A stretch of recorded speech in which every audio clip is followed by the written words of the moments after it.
اپنے ہی بڑوں سے پوچھو آج کل کے 50 برس پیچھے کے حالات، 70-80 برس کے پیچھے کے حالات. برائی ختم نہیں تھی لیکن اتنی طاقتور نہیں تھی جتنی آج ہے.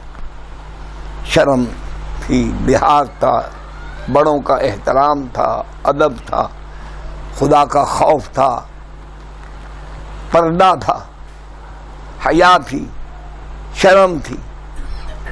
جھوٹ بولتے ہوئے لوگ ڈرتے بھی تھے، بدبیانتی کرتے ہوئے ڈرتے تھے کہ مرنا ہے، خدا کو جواب دینا ہے.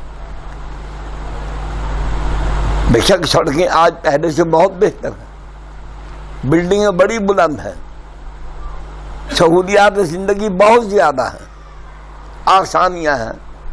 یہ موبائل آج سے 60-70-80 برس پہلے نہیں تھا، ٹیلی فون بھی ہر ایک کے پاس نہیں تھا. لیکن اس دور کا انسان اور آج کے ان سہولت یافتہ انسانوں کا آپ مقابلہ کر لیں.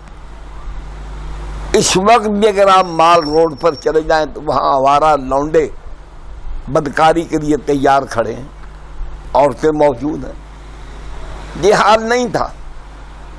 لوگ ننگے سر پھرنا عیب سمجھتے تھے. ہم نے اپنے بڑوں سے سنا بھی، خود دیکھا بھی کہ عرف عام میں جن لوگوں کو بدمعاش کہا جاتا تھا وہ اپنے محلے، اپنے علاقے میں بدمعاشی نہیں کرتے تھے. یہ واقعات خود ابا جی رحمت اللہ علیہ نے ہم کو سنائے اور ہم نے دیکھے بھی، میرے ساتھ بیتے ہوئے واقعات ہیں کہ محلے کے اندر کوئی لڑکا فلمیں وغیرہ دیکھ کے یا جدید اس کو خواہش بال شال بنا کے ننگے سر گلی محلوں میں پھرتا تو وہ لوگ جن کو بدمعاش کہا جاتا تھا وہ ان کے بالوں سے پکڑ کر حجام کو بلا کے اس کو گنجا کر دیتے. یہ لفظ خود میں نے سنا، سخت لفظ ہے کہ بودے واگ جو پھرنے آئے کیڑی ماں نو وکھانے، یہ لفظ کہتے تھے. کس کو دکھانے ہے تم نے؟ یہ اپنا حسن و جمال، اپنا رعنائی، اپنی جوانی. تو یہ تھا. گلی محلے میں بچے نوجوان بیٹھے ہیں، تاش کھیل رہے ہیں. کوئی بڑا آدمی، معمر آدمی، بزرگ محلے کا، خاندان کا بھاگ جاتے تھے. چچا آ رہا، میاں صاحب آ رہے ہیں، اور یا مولوی صاحب آ رہے ہیں، یا چھپا دی کھڑے ہو گئے، ایسے سلام شروع کر دیں. میں خود آپ کو اپنا واقعہ سناتا ہوں کہ ملتان جس محلے میں ہم رہتے تھے، اگر میں یہ کہوں کہ اس محلے میں سوائے ہمارے گھر کے اور کوئی گھر پڑا لکھا نہیں تھا. بیچارے غریب لوگ تھے، موچی محنت کش لوگ.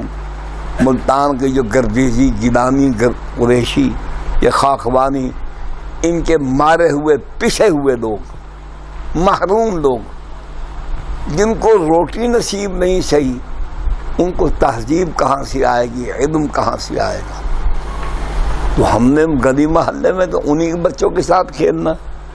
جمعے کا دن چھٹی کا ہوتا تھا تو ہمارے لیے طالب علمی کے زمانے میں جمعہ، اگر آپ طالب علم ہیں تو آپ کو اس کا پتہ ہوگا کہ جمعے کو آپ کو کتنی خوشی ہوتی ہے کہ آج موجہ کریں گے، کپڑے دھویں گے، ادھر جاؤں گے، پھر ادھر جاؤں گے. اتوار کو سکول کالج والوں کو خوشی ہوتی ہے. تو گولیاں کھیل رہا تھا، میں بیٹھا ہوا تھا، وہ کھلی جگہ تھی، میدان اس کو کہتے. تو اچانک میں نے محسوس کیا کہ کوئی آدمی میرے سامنے کھڑا ہے. سایہ جو بڑھا، میرا منہ نیچے تھا، میں نے یوں اٹھا کے دیکھا تو وہ محلے کا بدنام آدمی تھا. یہ اس کی مونچھیں، اخلاقی اس کی شہرت بہت بری تھی، اور ویسے بھی وہ ہمارے مخالفوں میں سے تھا. میں بچہ تھا، میں پریشان ہو گیا. میں نے کہا یہ تو اچھا آدمی نہیں ہے، پتہ نہیں کیا کرتا ہے، میں اکیلا ہوں. لیکن وہ جو میرے وہم و گمان میں بھی بات نہیں تھی اس نے وہ کی بھائی اس کو بند کر دو، بند کر دو، اس کی ضرورت نہیں ہے۔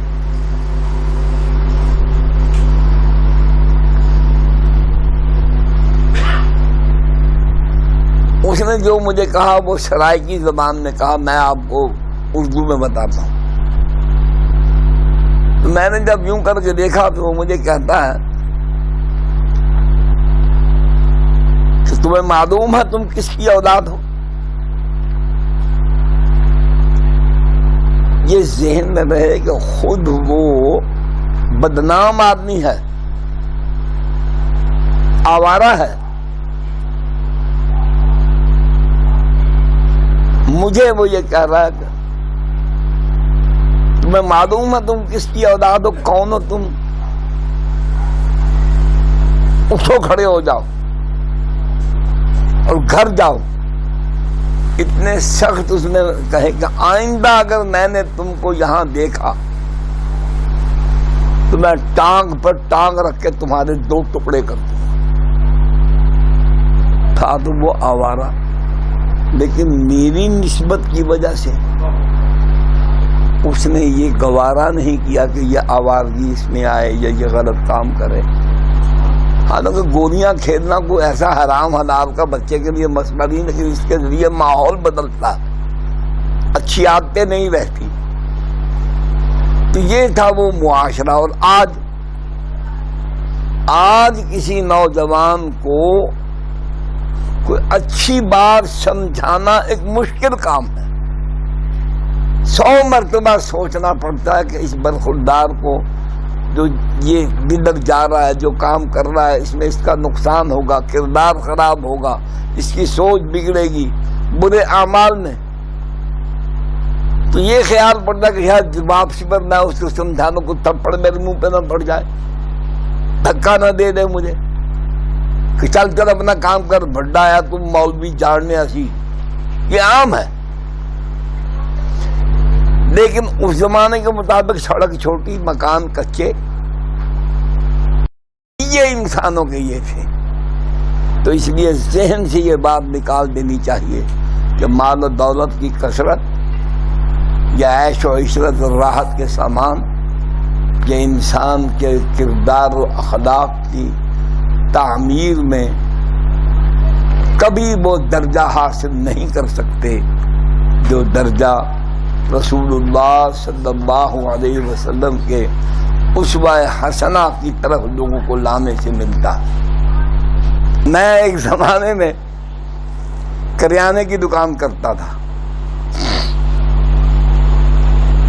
میں ذرا خوش پوشاک، تو میں دکاندار تھا، اس سے مال دیتا تھا۔ ابھی 2 دادیاں بوریاں دے دے، سوڑی دے دے، یہ آٹے کی 4 بوریاں، یہ چھوٹا۔ میں اس کی دکان پر جا کر بیٹھتا تھا، وہ دکان ایسی ہے، اس میں سے آٹا ہے، دلیا ہے، جانوروں کا دالا وغیرہ وہ اڑتا ہے، خاکہ۔ اب رومال دے کر میں وہ مجھے دیکھتا رہا۔ یہ 1963-64 کی بات ہے۔ جب ریڑھی پر اس نے مال بال لاد دیا تو میں جا کے لگا کہ شادی یہاں بیٹھو، میں بیٹھ گیا۔ کہنے لگا ایک بات مجھے بتاؤ، یہ کام آپ خود کرتے ہیں، دکان آپ کی اپنی ہے؟ میں نے کہا جی ہاں۔ کہ میری درخواست آپ سے کہ آپ یہ کام چھوڑ دیں، نہ اپنا پیسہ برباد کریں نہ وقت برباد۔ میں نے کہا وہ کیوں؟ کہنے لگا یہاں سے چلتے ہوئے کسی بھی آدمی کو بلا لیں، آپ بھی کھڑے بیٹھے ہیں، میں بھی ہوں، ان سے پوچھو کہ ان دونوں میں سے مالک کون ہے، نوکر کون ہے۔ وہ میرا لباس، میری شکل، میرا حلیہ دیکھ کے کہے گا کہ یہ نوکر ہے، اور آپ کو کہے گا کہ یہ مالک ہے۔ آپ نے مجھ سے 4000 کا سامان لیا، اندر میرا 3 لاکھ کا پڑا ہوا، بینک میں میرے اس زمانے میں 20 لاکھ تھے۔ آپ تو صبح سے لے کر شام تک آٹا تولیں گے پھر یوں جھاڑ، گھی تولیں گے پھر یوں جھاڑ، یا تو یہ سب کچھ آپ کرنا چھوڑ دیں، میرے جیسا آپ کو بننا پڑے گا، دھول پھانکنی پڑے گی، محنت کرنی پڑے گی، جفاکشی کرنی پڑے گی۔ بھول جائیں اس بات کو کہ دین کا کام یا دین کا غلبہ اسوہ رسول کے بغیر ہو سکتا ہے؟ ناممکن۔ دیکھو اس کو آسانی سے سمجھو، اگر کوئی اور طریقہ دین کے غالب آنے کا ہو سکتا ہوتا تو اللہ رسول اللہ کے اسوے کو باقی نہ رکھتا، کوئی اور طریقہ دے دیتا۔ وہاں تو فیصلہ ہے وما آتاکم الرسول فخذوہ وما نہاکم عنہ فانتہوا۔ اس میں عقائد بھی، عبادات بھی، سب کچھ طریقہ کہ مجھ محمد کے طریقے کے علاوہ باقی سب طریقے چھوڑ دو۔